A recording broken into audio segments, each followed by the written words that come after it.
Welcome along, Westerley VR race number 2.8 in the series. That's series 2, race number 8, as we leave from the start. This is 3 laps, so we're only going to show you 1 lap here today. You have to do this 3 times, that's the start. We're just outside Chalfont St Giles. We're going through places called Jordan's and Sear Green. So we have this right hand turn straight after the start. Now, this is really about dropping down a hill here into the valley, going along the bottom of the valley, coming back up the other side. So there's it's almost a sort of U-shaped or a V-shaped course if you look at the profile. Here we're going to be going downhill, so it's quite you need to keep up with the first pack here. We go down here, as I say, along a flat along the bottom of the valley, then the slow steady climb back up to the start, and you'll do that 3 times. So 3 climbs, 3 descents is the order of the day, and we start with this descent. So this race is called the Round of Pennsylvania, and you might wonder why here we are in leafy South Buckinghamshire. In fact, in one of the most wealthy areas of the country, as it happens. It won't be strikingly obvious, but there's some very well-to-do houses around these parts. So why would we call this the Round of Pennsylvania when we're in leafy South Buckinghamshire, just to the west of London? Well, the reason is, very shortly, as we go down this slope, just to our left is the grave of William Penn, who founded Pennsylvania and the city of Philadelphia, a Quaker and a very religious man who went out there and, as I say, settled Pennsylvania, Philadelphia. And to our right here, you won't see it, but there is actually a Quaker village still there, and there's a Quaker meeting place locally as well. So this is an area for Quakers, and William Penn is buried here, as I say, just sort of to our left as we go down this hill, which we're already starting to descend. So I would say probably if you think of the course as something of a slight oblong, the 2 sides of the oblong, this is one of them going downhill, one of them is coming uphill, and you've got the 2 sort of flat sections, one across the bottom of the valley and one at the top. So the Round of Pennsylvania, named in honour of William Penn, whose grave we are going to cycle very closely to. The Round of Pennsylvania, the name actually inspired Penn's grave, I think, is just to the left down that road. If I believe it might not be that one actually. It might be the next one. Thinking about it, anyway, it's to the left anyway off one of those roads. The Round of Pennsylvania. Actually, I was inspired by the phrase "the sound of Philadelphia." And music lovers will recognise the sound of Philadelphia, Kenny Gamble and Leon Huff's record label from the 1970s, smashing out the hits of the OJs, Harold Melvin and the Blue Notes, Gene Carn, Dexter Wansel, and many, many, many more, the Jones Girls, of course. And so, as I say, the founder of Philadelphia is about as close as we're going to get to the music today, I'm afraid. And that may or may not suit your musical tastes, but you should be focusing on the cycling. Now you can see the descent's getting a little bit steep here, and this last little bit is the steepest bit. I believe we're not at Penn's grave yet. It's one of the turnings to our left, just a bit further down here. So as you can see, it's getting quite fast now. So this is the point at which you're really at the height of the descent, and if you can keep that flowing, and remember, although we're going to turn right very, very shortly at the bottom of this down, the turning on the left just there was where Penn's grave is. Now we're going to turn right at the bottom of this valley, just here.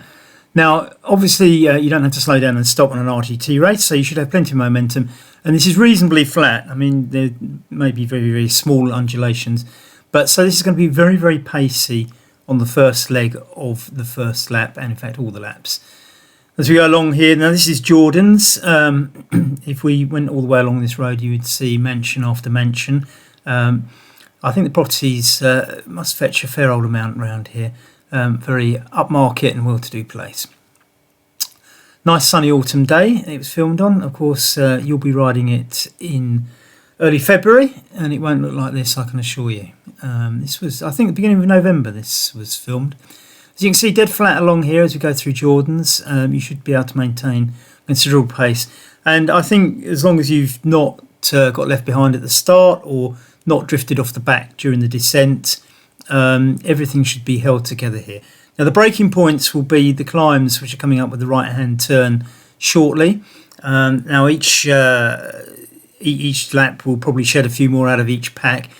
So we're expecting less of a bunch sprint than we've had in recent races in the Westerley VR series.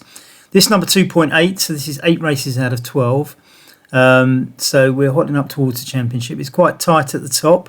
Exciting to see how it's going to pan out. And this one could be quite telling. As I say, there are 3 attack places, and it's be the 3 ascents that we're going to shortly do as we go up through Sear Green. That's Seer, Sear Green, as we turn into the right-hand turn here.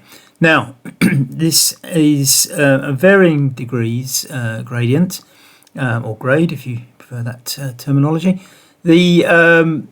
It's never too steep, but it's a little bit steeper, I think, in places than others. So you do well to look at the profile.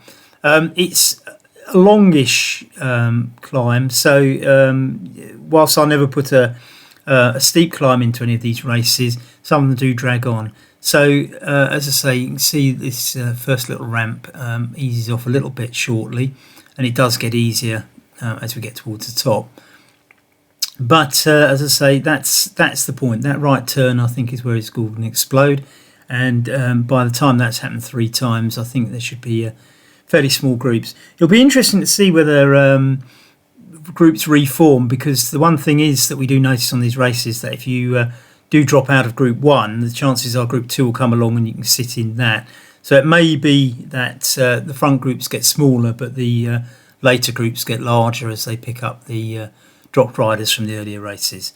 But as I say, this is all about this climb here. You can see it goes on for quite a while. It's not very steep here, but we're still actually climbing right up to the top before we sort of kind of swing right towards the starting line and the start of lap 2 if you're taking this as a lap by lap, and so on and so forth.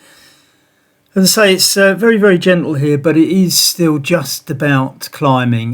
There is a bend coming up where we swing right, and that will be the telling point at which I think things can be, we can safely say that things even out and they'll be flat. So that's the course, basically. The hard work's done here. Now you've got to kind of make the most of this sort of slightly gentler slope just towards the end of the climb, and then the flat bit along the top and the descent. As I say, I don't think the groups will split here, but on the other hand, people might be fading after an attack here, so it's probably not a bad place just to test and see if you can shed a few people out of your group, because the hill might just have taken something out of them and left them with just not enough to stay on it. So you could fragment here, but as I say, it's not my suspicion that will be the main place for attacking. It'll be the bottom of this hill. So very, very gentle climb now. I mean, it's almost flat by the time you get up to these houses, and we're going to, as I say, swing a right very, very shortly, and then it's the final sort of flat pace back to the start line, and then we do it all over again.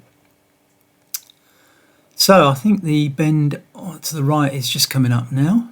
I think maybe not, actually, a bit further. But as you can see, it's not much of a climb now. It's very, very gentle, if climbing at all.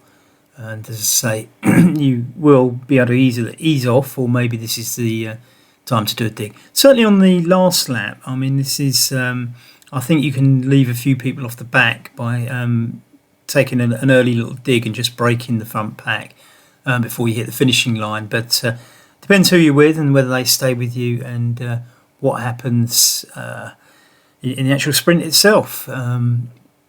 But anyway, I think when you go around the right-hand turn, which we should be coming up to very, very shortly, that's the point where you should really be on your guard. I'll say the top of the hill, perhaps you can shed a few people there who may be a bit too tired from the climb, but as I say, the right-hand bend is the signal, really, I think, that you're in the final throes of the race, and that's where decisions will have to be made. So here it is. This is the right-hand turn, slightly later than anticipated by the barn. There won't be a barn on the RGT scenery, I'm afraid, so you'll have to just look out for that right-hand turn. But here it is, and this is effectively the finishing flurry. So whatever happens between that right-hand bend and Now we'll determine the race. But of course you will have had another previous 2 laps to experience it, so you will know exactly how far and how long it takes to get to the finishing line, which is just ahead of us now. So it's not very far, maybe 500 to 700 metres, I'm guessing, but it's not particularly far. You can see there's a cyclist just ahead of us. He is almost at the finishing line, or he's heading towards the finishing line. He's going to get there before us. I don't think I caught him on the day, but it's coming up very, very, very soon. Here it is. So that's the finishing line, or the start of lap 2. Good luck, everybody. See you at the start line.